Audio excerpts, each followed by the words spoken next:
уверенными шагами идет вперед. Мы 2022 год завершили с ростом более 122%. Это хорошая динамика роста. Рост мы наблюдаем и в промышленности, в среднем и малом бизнесе, и, конечно же, в сельском хозяйстве.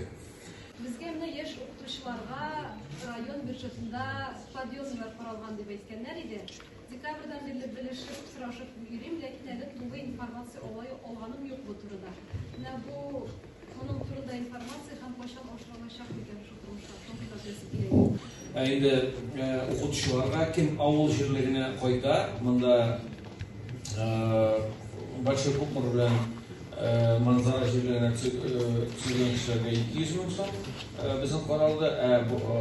Ondan boshqa yerliklerde qolgan 27 yerlikte 300 bin so'm. Mana bu men aytdim o'sha programma deb 20 80 programmasi deb. Mana shu programmaga ul o'qishani istab kiritib jiberga shu programmaga o'qisha beramiz. Yangi qaytgan o'qituvchilarga. Şulay o'qituvchilar bizning de tag'in sportsmenlar и trenerlar. Mana 3 turli struktura va подъемный 300 bin so'm ақша oladi. Я активно занимаюсь в техническом колледже. У меня к вам вопрос. Насколько нам известно, в Кукмарском районе всего одно школьное лесничество.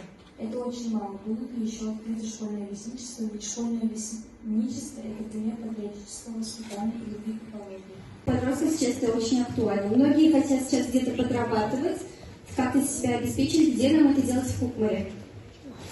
То, что устраиваешь именно молодежь, которая является школьниками, студентами. Обычно это были студенты, которые закончили именно 11 класс в этом году был. Очень хорошая, очень большая программа, очень большие деньги даже выделялись организаторам. Работа это есть, но не всегда получается, что организаторы, мы можем взять вас на работу, вот что получается. Есть опасные виды производства, есть простые виды производства. На простые обычно берут, это вот на улице, уборка территории или что-то в этом роде. Есть производство, где это тяжело. Но эти вопросы решаются, вот с отделом занятости мы их решаем. И очень много, в этом году, если не ошибаюсь, более 1000 человек, школьников, работали в организациях в Кукмарском районе.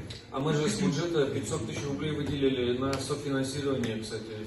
Но у нас вот лично работало около, если не ошибаюсь, около 20-30 человек в этом году проработало в течение летних каникул. Это 2-3 месяцев. Обычно школьники работают месяц, потом они устают, но они понимают эту работу. Очень много программ, когда организации в Кукмарском районе спонсируют полностью от оплаты, даже платят стипендии студентам, которых они выбирают себе как будущих работников, работодателей.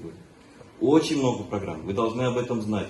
Об этом вы можете узнать в администрации, должна знать каждый директор школы, что если вы хотите, какие есть направления в этих школах, что вы могли обратиться к любому человеку, либо чтобы нас пригласили туда, чтобы мы вам рассказали об этом.